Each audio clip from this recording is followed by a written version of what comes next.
ku danna subscribe kana ku danna alamar ƙararrawa ta yanda za a dinga sanar da ku da zarar mun ɗora sabbin shirye-shiryenmu. Dauda ka Rararan waka ya sha da kyar a hannun wasu matasa domin jin me ke wakana kuma jin gaskiyar al'amarin abin da ya faru. Biyo mutum daga farkon bidiyon a ƙarshe, za mu samu wani bidiyo na musamman wanda mai kallo kai za ka yi alƙalanci a kan bidiyon nan ba mu ba. Muna roƙonka idan wannan ne farkon zuwan ko wannan channel, daure kai mana subscribing sannan ka danna alama ta ƙararrawa. Hakan ne zai ba mu ƙwarin gwiwar binkito muku sirrukan da ke masana'antar Kano cikin sauki. Dauda ka Rararan waka fitaccen matasi sananne wanda idan dai aka yi maganarsa kaf arewacin Najeriya babu wanda bai san shi ba. Kaɗan daga cikin tarihin Dauda ka Rararan waka kafin mu je kan abin da ya kawo mu wannan channel ka'in da na'im. Dauda ka Rararan waka asalin nasarar fara wakar Dauda ka Rarara ta samu asali daga lokacin da ya fara yi wa dubuti mai gidan ruwa, ma'ana dai Abdullahi T Gwarzo, inda Dauda ka Rararan waka ya bace basira ya bace haja ya ringa yi wa dubuti gwamna waka, ma'ana dai Abdullahi T Gwarzo. A cikin nasarar wakar da Dauda ka Rarara ya samu akwai wata waka da ya yi wa Abdullahi T Gwarzo wanda yake cewa mai gidan ruwa dubuti gwamna mai gidana, kwamishinan ruwa na Kano bai yi dan hali ba. Banda wannan wakar, Dauda ka Rararan waka ya yi wa T Gwarzo waƙoƙi da yawa irin su ga ɗan takara na gwamnan mu, sannan ruwa baba. Daga nan Dauda ka Rararan waka sai ya fara yi wa ma'ana dai Malam Ibrahim Shekarau gwamna ɗan baiwa, wanda ya fara gwamna sau biyu a jihar Kano, wanda ake wa lakabi da cewa hawa biyu sai ɗan baiwa ga waliyin gwamnonin Kano. Sannan ya yi waƙar saraki sai Allah. To daga yin waƙar saraki sai Allah, a nan Dauda ka Rararan waka ya roƙi Allah. Akwai wani baiti da yake cewa rabbana ka za in zamto gwani akan waka. To Allah ya ba shi dama kuma ya ƙara mai rana ya zama gwani. Yanzu inda Dauda ka Rararan waka ya faɗi abu to za a ji shi ko ba a san abin, amma dai wakarsa tana yi wa masoya daɗi har da mamakiyan Dauda ka Rarara.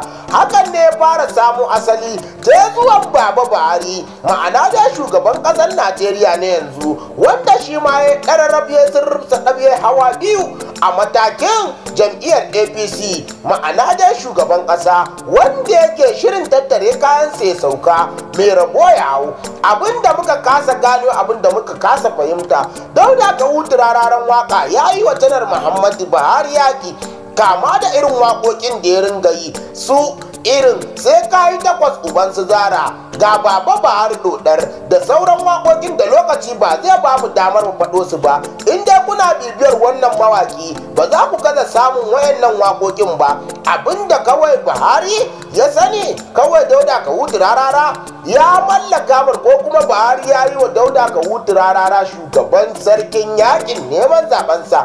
Daga baya kuma Dauda ka Rarara ya cika ya tumbatsa, nan ya ringa zaga kewayancin arewacin Najeriya, rankata kam Najeriya Dauda ka Rarara ba inda bai leƙa ba.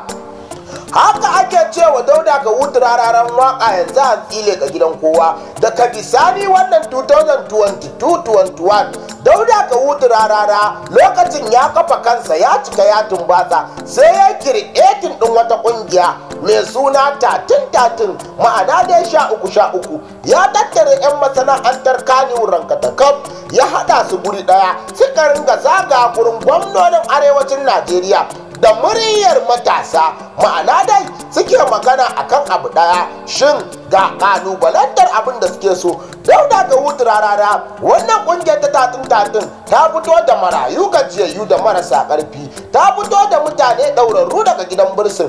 Hakan ne ya sa wasu suke ganin kamar Dauda ka Rarara ya buɗe ƙungiyar tatin ne domin mafitar kansa, sai dai kuma baburi ya kama da mutum. Amma mu ba za mu yanke shawara ba, mai kallo da mai sauraro gaba ɗaya fa yau alƙalancin naka ne. Mu dai mun yi kiri mun yi nazuwa, mun yi wawuran ta hasumi, kawai mun zuba ido sai abin da ka ce shi ne da mun wuta.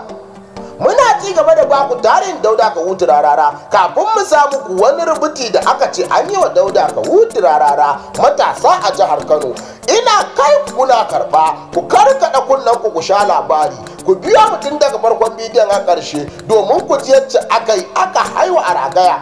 Muna gaya muku Dauda Kahutu Rarara a kwanan nan ne ya saki sabuwar waka mai suna Ja Gaba Shine Gaba da Ahannun Wasu. Sakin wakar ke da wuya sai ya sa challenge ɗinta ya sa za a ci mota da iPhone har ɓari biyu. Hakan ne ya sa mutane suke kalubalantar shi a safin TikTok. Tun da daman da buɗe wata ƙungiya tasa tatin ya samu matasa masu caccakarsa, masu sukansa, masu yi masa zamba cikin aminci. Amma duk da haka Dauda Kahutu Rarara ya musu buris kamar bai ji ba, ma'ana dai ya musu shiru kunnen kashi. Nan faɗaya yanzu Dauda Kahutu Rarara ya san wakar. Hakan ne ya sa wasu matasa suke cewa wai a yanar gizo-gizo an sha faɗa a yanar gizo-gizo na Facebook, tunda yanzu harkar Facebook ta zama kamar ƙarairayi. Duk abin da zaka gani a Facebook babu lalle ka tabbatar da shi, saboda gaba ɗaya shaci faɗi ne, unguli ce da kan zabo. Ma'ana dai kawai labari ne na kanzon kurege, tatsuniyar gizo da koki. Ake ta faɗa ake cewa wai Rarara ya sha da ƙyar a hannun wasu matasa. To gaskiyar wannan maganar mun bibiye abin domin mu tabbatar muku da sahihin gaskiyar abin. Wannan labari da ake gaya muku labari ne mara tushe ballantana makama. A hakikanin gaskiya babu wasu 'yan daba ko 'yan bashi ko kuma masu kuɗa da gujewa har wasu ke cewa an tare Dauda Kahutu Rarara an mai dukan kawo wuka. Maganar gaskiya to kawai hira ce irin ta bakin mutane. Idan mutum ya ci ya ƙoshi sai ya kulla kansa a ɗaki ya zumbuɗo muku zuki ta malle. Shikenan dai yanzu dai gaskiyar al'amari babu wani maganar an da Dauda Kahutu Rarara. Duk labari ne na kanzon kurege, hira ce kawai irin ta bahaushen mutum da kuma zamba cikin aminci da ha'inci. A yanzu haka ma gasar da Dauda Kahutu Rarara ya sa a manhajar TikTok tana nan tana trending, manya da yara sai suke yi. Allah ya ba mai rabo sa'a, Allah ya zaba wa Najeriya shugaban ƙasa na gari.